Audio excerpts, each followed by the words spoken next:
Assalamualaikum warahmatullahi wabarakatuh. Halo teman-teman, sebelum memulai belajar di video ini, kalian bisa berdoa terlebih dahulu agar dimudahkan dalam memahami materi kali ini. Berdoa dipersilahkan. Setelah selesai, kalian bisa memulai menonton video, teks dan audio ini ya. Selamat belajar.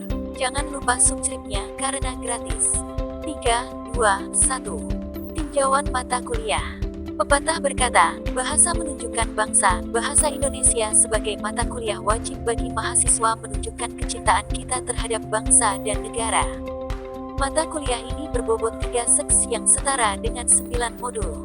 Materi yang dibahas atau disajikan dalam buku materi pokok BMP ini bertujuan memberi pengetahuan dan kemampuan kepada mahasiswa tentang bahasa secara universal, bahasa Indonesia sebagai bahasa persatuan dan bagaimana menggunakan bahasa Indonesia secara lisan dan tulisan. Secara rinci kompetensi yang akan diperoleh mahasiswa setelah lulus mata kuliah ini adalah dapat 1. Menjelaskan hakikat bahasa 2. Menjelaskan sifat-sifat bahasa 3. Sejarah perkembangan bahasa Indonesia 4. Menjelaskan fungsi bahasa Indonesia sebagai bahasa nasional dan bahasa negara 5. Menerapkan berbagai teknik membaca ekstensif dan intensif 6. Melakukan kegiatan berbicara dalam situasi formal dengan baik 7. Menulis karya ilmiah dengan memperhatikan kaidah bahasa dan gaya selingkuh penulisan dengan benar dan bertanggung jawab. Untuk memperoleh kompetensi tersebut, disajikan materi yang dikemas dalam bentuk modul dan harus dikuasai oleh mahasiswa. Susunan materi dari modul 1 sampai 9 adalah sebagai berikut. 1. Hakikat bahasa 2. Sejarah perkembangan bahasa Indonesia 3. Membaca intensif dan ekstensif 4. Ragam berbicara 5. Berbicara formal 6. Menulis karya ilmiah 7. Menyusun abstrak 8.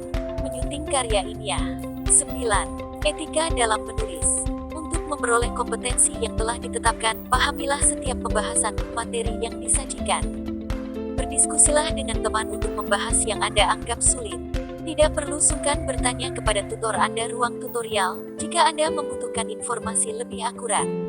Sangat dianjurkan Anda membaca dari banyak sumber berkaitan dengan materi yang sedang Anda pelajari. Selamat belajar.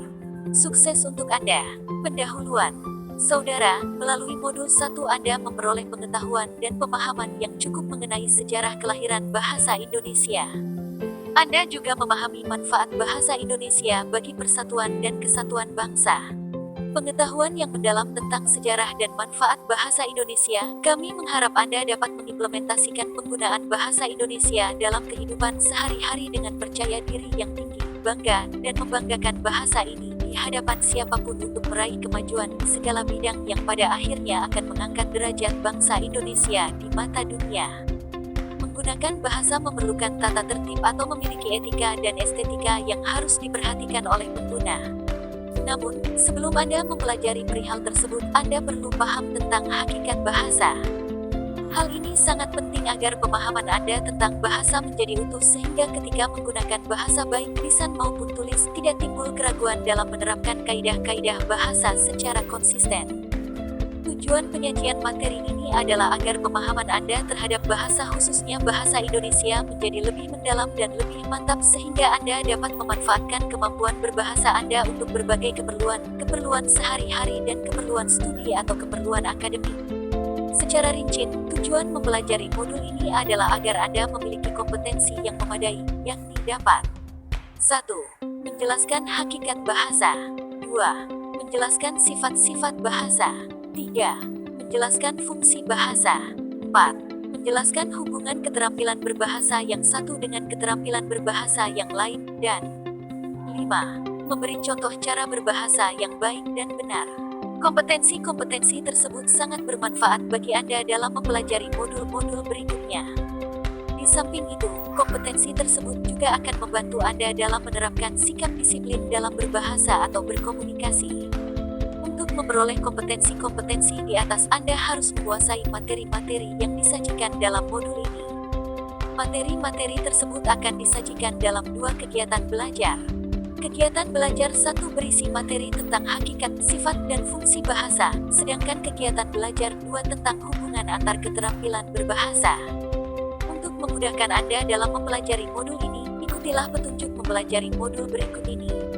1. Bacalah uraian materi modul ini dengan sungguh-sungguh. 2. Kerjakan soal-soal latihan dengan sungguh-sungguh. 3. Kerjakan pula soal-soal tes formatif dengan baik tanpa melihat kunci jawaban terlebih dulu. 4. Pelajari kembali bagian-bagian materi yang belum Anda pahami. Belajarlah bersama teman sejawat kelompok. Jika ada yang tidak dapat Anda pahami, bertanyalah pada tutor Anda di daerah atau di pusat melalui surat telepon atau email. Selamat belajar. Kegiatan belajar 1. Hakikat, sifat, dan fungsil. A. Hakikat bahasa. Allah menciptakan manusia sebagai makhluk sosial tentu dengan tujuan untuk kebaikan manusia itu sendiri. Manusia adalah makhluk yang paling lemah dibandingkan dengan makhluk yang lain, tetapi juga makhluk paling sempurna karena kelebihan-kelebihan atas kuasanya. Salah satu kelebihan manusia adalah akal budi yang melekat pada setiap insan. Akal budi manusia dapat digunakan dan diberdayakan dengan bantuan bahasa. Dalam konteks itu, bahasa berfungsi sebagai media untuk berpikir dan bernalar. Boleh dikatakan bahwa tanpa bahasa, manusia tidak dapat berpikir. Begitu pentingnya bahasa bagi manusia. Pertanyaan yang segera muncul adalah, apa bahasa itu? Untuk dapat menjawabnya, mari perhatikan seseorang yang sedang berbicara. Apa yang dapat ditangkap dari ujarannya itu? Anda akan menjawab, saya mendengar kalimat kata pembicaraan, dan mungkin ada di antara Anda yang menjawab bunyi yang diujarkan atau dilafalkan secara lisan. Semua jawaban tersebut benar, tetapi secara mendasar kata atau kalimat yang diujarkan oleh seorang pembicara adalah susunan bunyi-bunyi yang teratur. Dalam hal ini adalah bunyi bahasa. Ilustrasi di atas menggambarkan bahwa bahasa merupakan satu kumpulan dan untaian bunyi-bunyi yang tersusun secara teratur sehingga menimbulkan makna. 2. Diujarkan secara lisan. 3. Digunakan untuk mengungkapkan pikiran. Dengan demikian, dapat disimpulkan bahwa bahasa adalah kumpulan bunyi-bunyi yang bermakna yang diujarkan dengan tujuan mengungkapkan pikiran. 1. Bahasa pada hakikat adalah bunyi ujar, lisan, yang berwujud lambang. 2. Bahasa memiliki sistem. 3. Bahasa itu bermakna. 4. Bahasa memiliki fungsi. Pada hakikat bahasa adalah bunyi ujar atau lisan. Hal ini dapat dijelaskan dengan menggunakan fakta sejarah bahwa orang atau kelompok orang, masyarakat, sejak dahulu kala telah dapat melakukan komunikasi dengan menggunakan bahasa yang telah disepakati bersama secara lisan. Bahasa tulis baru datang kemudian setelah muncul para ahli linguis yang menciptakan lambang-lambang tulis yang juga didasari atas kesepakatan bersama. Kesepakatan masing-masing kelompok, lingkungan masyarakat penggunaan bahasa tersebut. Bahasa memiliki sistem. Bahasa yang diujarkan disusun berdasarkan ketentuan-ketentuan yang dibuat oleh kelompok masyarakat pengguna bahasa tersebut. Contoh, suatu masyarakat, sebut saja sebagai kelompok A, menyusun bunyi yang berasal dari fonem-fonem A to O per detik lebih besar dari atos dan memberi makna keras. Namun ada pula kelompok masyarakat lain, kelompok B, menyusun bunyi-bunyi yang sama atos dengan makna yang berbeda, yakni sudah.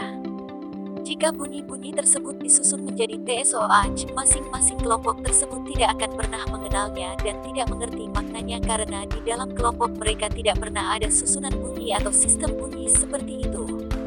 Jadi, sistem bahasa, suatu masyarakat terbentuk dari masyarakat penggunanya. Bahasa itu bermakna. Konsep ini berkaitan dengan konsep tentang sistem bahasa di atas. Artinya, bunyi-bunyi yang disusun secara teratur berdasarkan kesepakatan tersebut diberi makna sehingga dapat dipahami oleh pengguna. Bunyi-bunyi yang disusun tidak berdasarkan sistem tidak akan bermakna. Sebagai contoh, silahkan Anda baca susunan bunyi-bunyi bahasa Indonesia berikut ini. UKBINILKMSYAA. Bagaimana? Dapat dipastikan bahwa tidak ada satu orang Indonesia pun yang memahami bunyi-bunyi bahasa yang disusun seperti itu. Itu berarti bahwa susunan bunyi-bunyi bahasa seperti itu tidak bersistem. Jika bunyi-bunyi itu disusun sesuai dengan sistem bahasa Indonesia, maka akan menjadi buku ini milik saya. Anda dapat memahami dan mengerti, apalagi jika disusun sesuai dengan sistem atau kaidah penyusunan kalimat buku ini milik saya. Demikian saudara, penjelasan tentang pengertian bahwa bahasa adalah susunan bunyi-bunyi yang bermakna. Artinya, jika tidak bermakna itu bukan bahasa dan makna itu akan muncul karena penggunaan sistem secara benar. Bahasa memiliki fungsi. Orang berbahasa karena ingin mengungkapkan sesuatu yang ada di dalam pikiran dan perasaannya.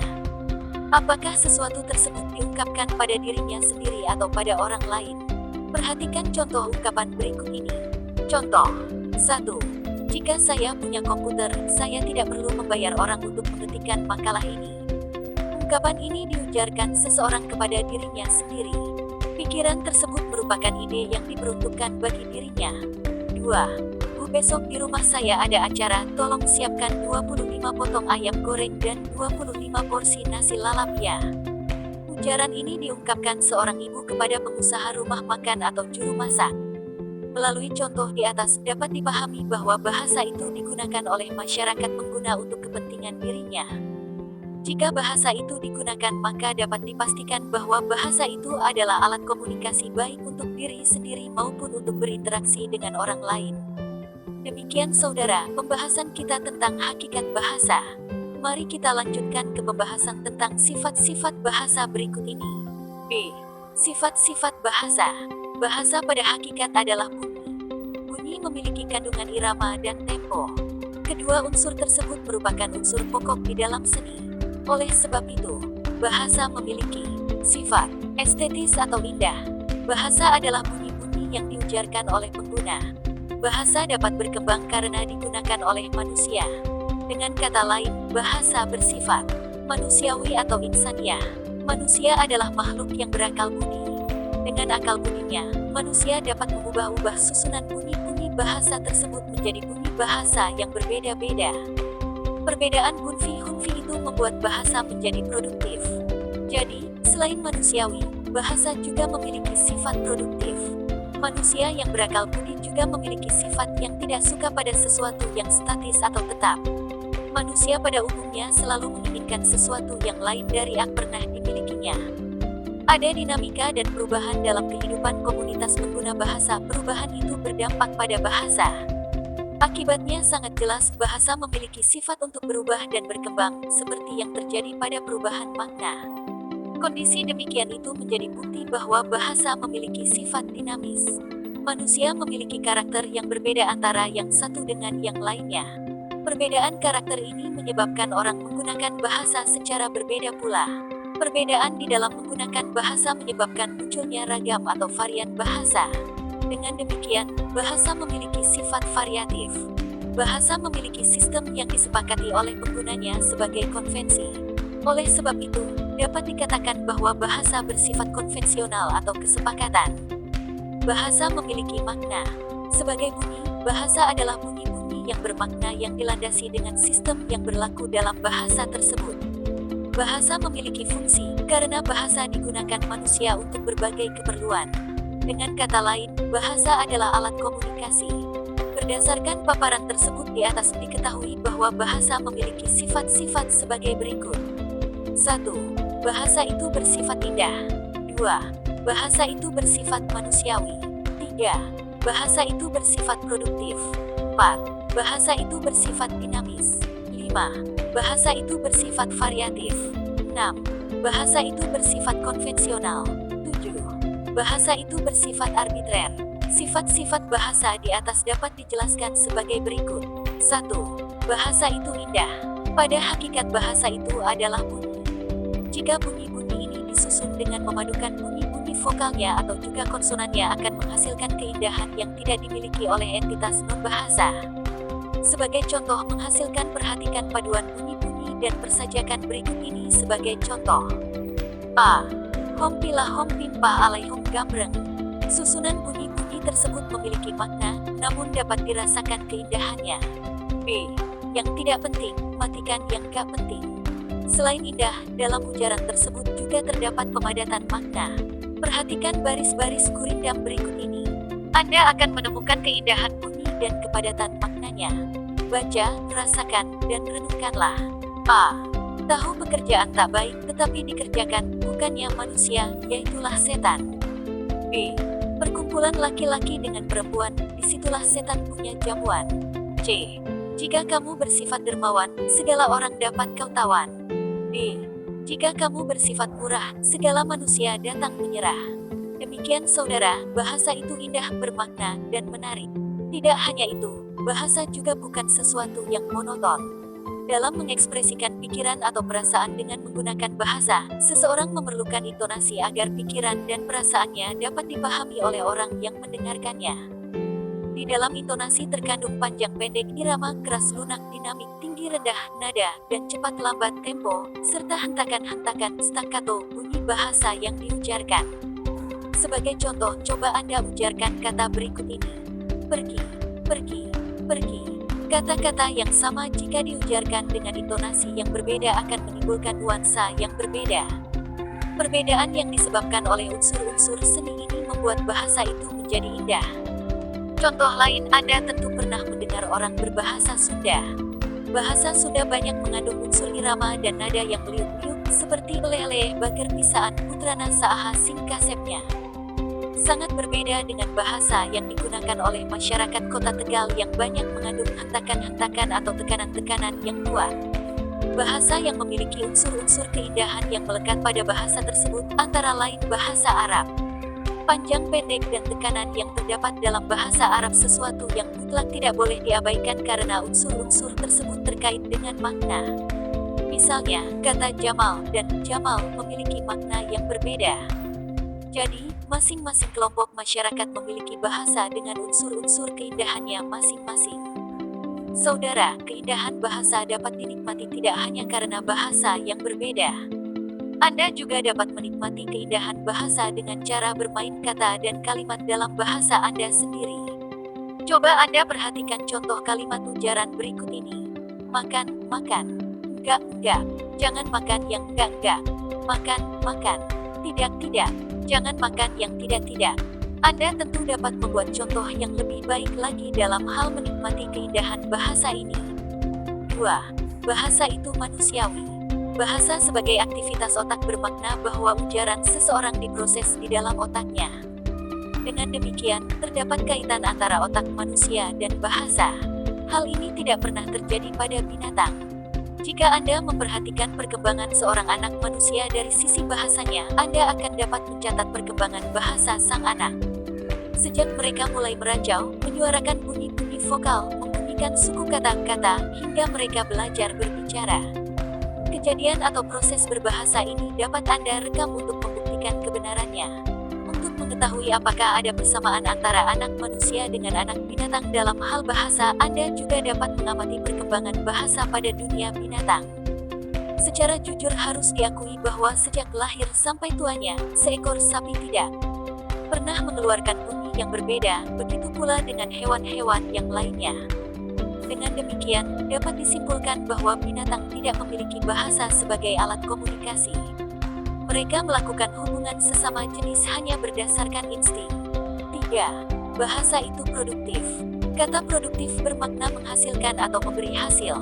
Dalam bahasa linguistik, produktif berarti mampu menghasilkan terus-menerus dan akan dipakai secara teratur untuk membentuk unsur-unsur baru.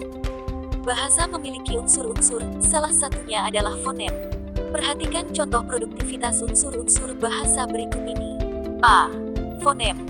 1. Fonem al. Misalnya, fonem ini mampu membentuk banyak kata dengan cara bekerja sama dengan fonem-fonem lain, seperti kata ada, apa, aba, abu, acak, acar, acara, dan lain-lain. 2. Kelompok fonem B, U, A, T. Kelompok fonem tersebut dapat membentuk kata buat, baut, buta, tabu, batu, tuba. B. Morfem.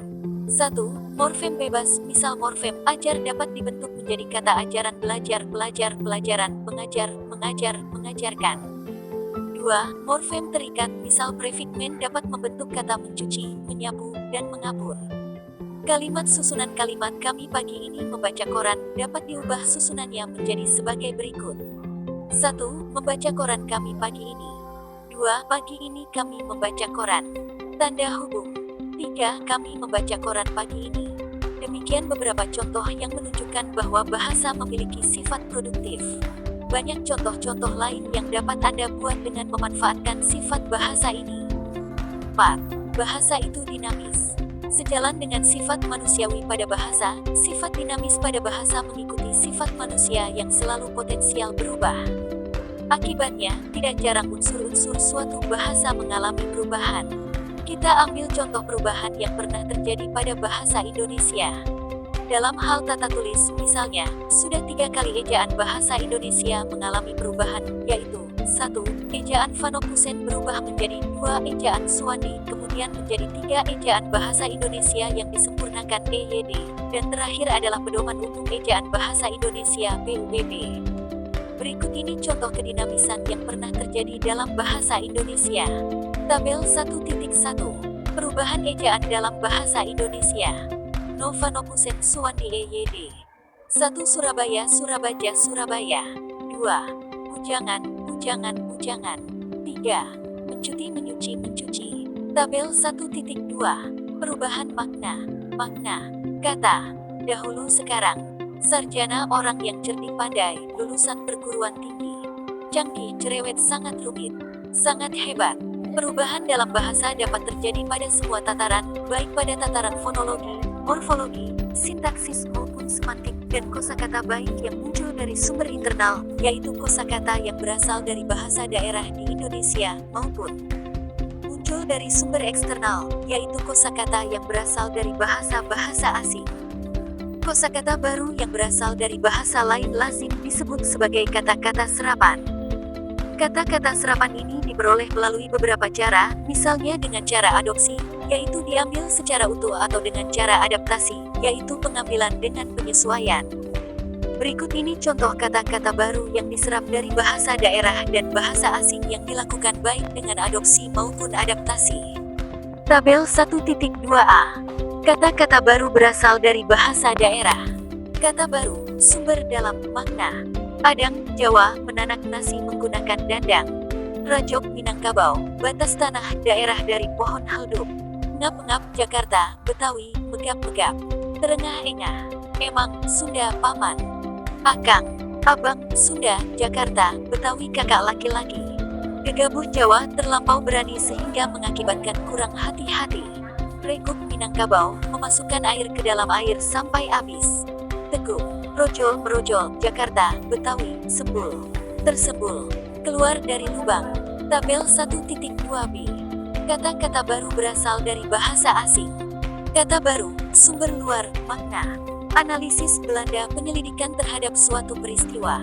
Promosi Inggris kenaikan pangkat. Reklame, tarbiyah Arab pendidikan. Taoko Cina, makanan terbuat dari kedelai. Ikhwan Arab saudara, teman laki-laki. Ahwat Arab teman perempuan. Koh Cina kakak laki-laki. Ria Arab sombong. Congkak. 5. Bahasa itu variatif. Bahasa itu memang milik manusia sehingga dia, bahasa, mengikuti apa yang diinginkan manusia.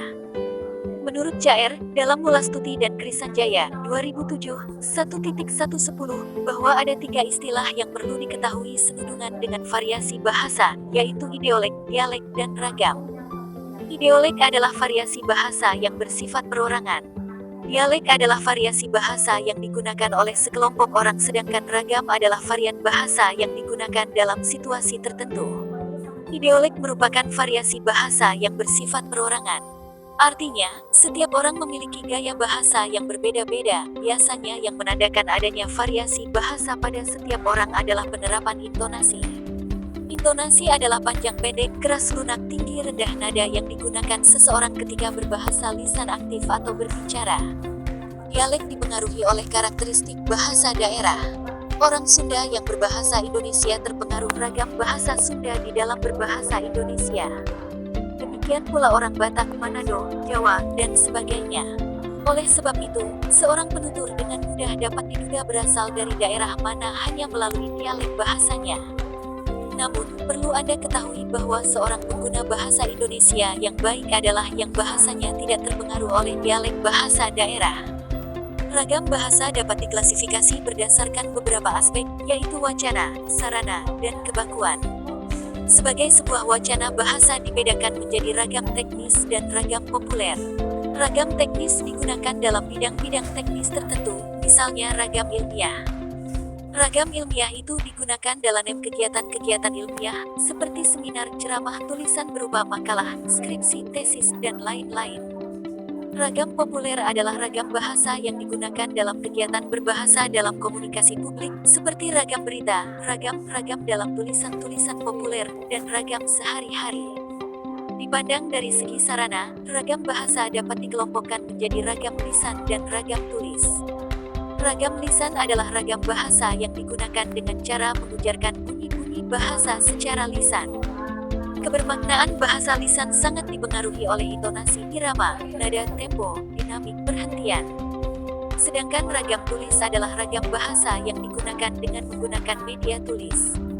Makna pada ragam tulis dipengaruhi oleh bentuk, pola kalimat, ejaan, dan tanda baca. Pada bidang kebakuan, bahasa dikelompokkan menjadi ragam baku dan ragam tidak baku.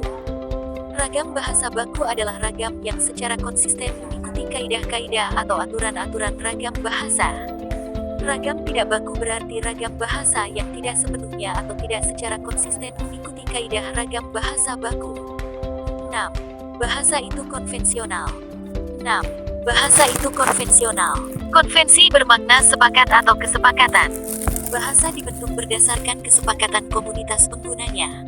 Contoh, realisasi fonem vokal U adalah jika berdistribusi pada silaba terbuka tanpa konsonan penutup pada suku kata akhir kata, misalnya pada kata kartu dan bantu, tetapi terrealisasi menjadi U jika berdistribusi pada suku akhir kata yang tertutup oleh konsonan, misalnya pada kata daun dan kebun. 7. Bahasa itu arbitrer. Sifat konvensional para pengguna bahasa menimbulkan sifat arbitrer pada bahasa. Arbitrer bermakna sewenang-wenang atau sesuka-suka sehingga tidak dapat dijelaskan berdasarkan pertimbangan logika atau nalar. Dengan sifat arbitrer itu, tidak ada kaitan antara bunyi kata dengan benda-benda yang dibahasai atau antar lambang bunyi dengan yang dilambangkan.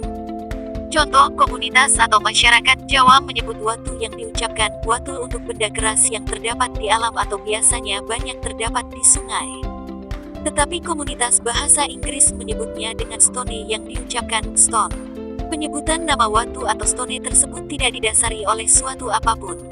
Komunitas berbahasa Arab menyebutnya dengan lambang yang lain lagi, yakni hajar yang diucapkan hajar dan menuliskannya dengan huruf Arab yang disepakati. Jadi, semua nama-nama benda tidak memiliki hubungan dengan benda-bendanya itu sendiri. Jika ada benda-benda tertentu yang memiliki hubungan dengan namanya, itu pun disebabkan oleh kesepakatan masyarakat setempat juga. Misal, nama bunga bangkai, nama yang diberikan untuk jenis bunga ini disepakati oleh masyarakat karena aroma bunga ini yang berbau busuk seperti bau bangkai.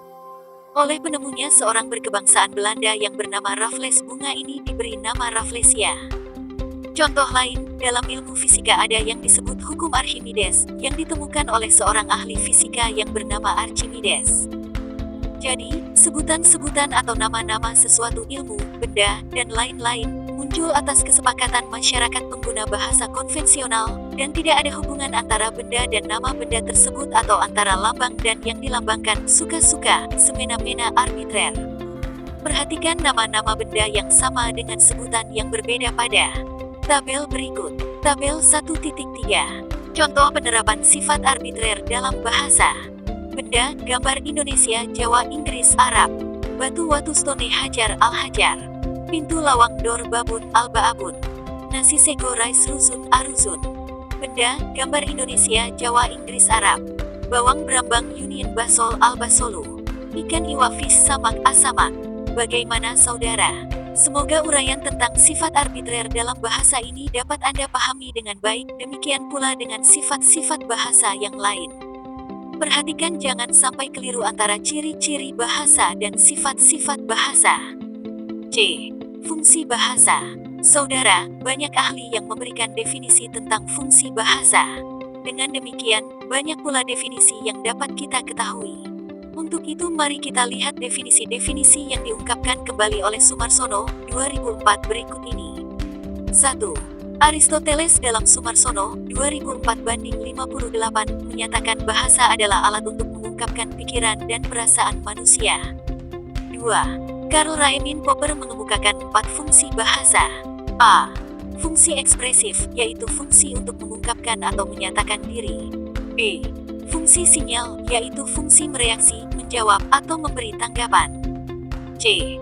Fungsi deskriptif, yaitu fungsi yang mencakup kedua fungsi di atas, hanya caranya memberi gambaran atau mendeskripsikan secara rinci apa-apa yang akan disampaikan. D. Fungsi argumentatif, yaitu fungsi bahasa dalam memberikan alasan atau argumen. 3. Karl Buchler, seorang sarjana Jerman, membedakan 3 fungsi bahasa. A. Apel, yaitu fungsi memerintah. B. Ausdruck, yaitu fungsi untuk mengungkapkan suasana hati. C. Darstellung, yaitu fungsi yang mengacu objek tertentu yang berada di luar diri penutur.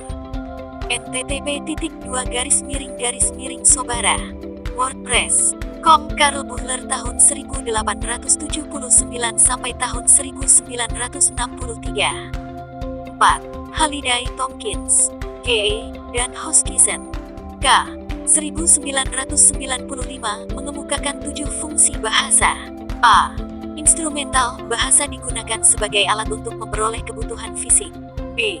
Regulatory, bahasa digunakan untuk mengontrol atau mengendalikan orang lain. C. Interaksional, bahasa digunakan untuk berhubungan atau bergaul dengan orang lain. D. Personal, bahasa digunakan untuk mengungkapkan diri. E. Heuristik, bahasa digunakan untuk mengungkapkan dunia di sekitarnya atau mengutarakan pengalaman. F. Imajinatif, bahasa digunakan untuk mencipta. G. Informatif, bahasa digunakan untuk mengomunikasikan informasi baru. Tim 2007/120. Saudara, perhatikan secara saksama definisi-definisi tentang fungsi bahasa di atas. Kata, sebagai untuk digunakan, mengacu pada pengertian alat. Kata mengungkapkan, menyatakan, mengutarakan, mengomunikasikan, mengacu pada pengertian berkomunikasi. Jika definisi-definisi tersebut disimpulkan, akan Anda peroleh hakikat dari fungsi bahasa sebagai alat komunikasi. Hal itu menjadi jelas jika mengacu pada definisi yang dikemukakan oleh Aristoteles, yaitu bahasa adalah alat untuk mengungkapkan pikiran dan perasaan manusia. Dengan demikian, dapat dikatakan bahwa fungsi bahasa pada hakikat adalah sebagai alat komunikasi. Dengan kata lain, fungsi utama bahasa adalah sebagai alat komunikasi. Bagaimana penggunaan bahasa dalam komunikasi? Untuk itu, fungsi-fungsi bahasa yang dikemukakan Halliday berikut merupakan elaborasi penggunaan bahasa sebagai alat komunikasi. 1. Bahasa berfungsi untuk memperoleh kebutuhan fisik. Artinya, ketika fisik kita memerlukan sesuatu, misalnya lapar, kita akan mengujarkan, "Saya mau makan." 2. Bahasa berfungsi untuk mengontrol atau mengendalikan orang lain. Misal, ketika sedang mendidik anak akan keluar ujaran, "Ayo, dicuci dulu tangannya, baru makan." 3. Bahasa berfungsi untuk berhubungan atau bergaul dengan orang lain. Dalam hal ini, bahasa digunakan sebagai fungsi sosial, dapat berupa kata-kata sapaan. "Selamat pagi, apa kabar?" dan sebagainya. Memperkenalkan diri atau memberikan identitas diri dengan ujaran-ujaran nama. 4. Bahasa berfungsi untuk mengungkapkan diri. Di sini seseorang dapat memperkenalkan diri atau memberikan identitas diri dengan ujaran-ujaran, "Nama saya Eki, saya tinggal di Jalan Jamblang, saya bekerja." Dan seterusnya. 5. Bahasa berfungsi untuk mengungkapkan dunia di sekitarnya atau mengutarakan pengalaman. Dengan bahasa, orang menceritakan peristiwa atau kejadian-kejadian yang pernah dialami, masa lalu, masa kini, di berbagai lingkungan. 6. Bahasa berfungsi untuk mencipta. Orang dapat memanfaatkan bahasa untuk mencipta, dapat berupa ide-ide kreatif atau berupa karya sastra, cerita, puisi, drama. 7. Bahasa berfungsi untuk mengomunikasikan informasi baru. Dengan bahasa orang dapat saling memberi informasi, apakah berupa berita tentang peristiwa atau berupa ilmu dan teknologi. Saudara, setelah Anda memahami fungsi bahasa yang dikemukakan Halliday, silakan Anda berikan contoh ujaran sesuai dengan fungsi-fungsi bahasa tersebut. Demikian pembahasan tentang hakikat, sifat bahasa, dan fungsi bahasa. Satu hal yang harus selalu Anda ingat adalah bahwa apapun tujuan seseorang menggunakan bahasa, kita akan berujung pada satu fungsi utama bahasa sebagai alat komunikasi. Kegiatan belajar 2 akan dibahas di video selanjutnya. Terima kasih. Wassalamualaikum warahmatullahi wabarakatuh.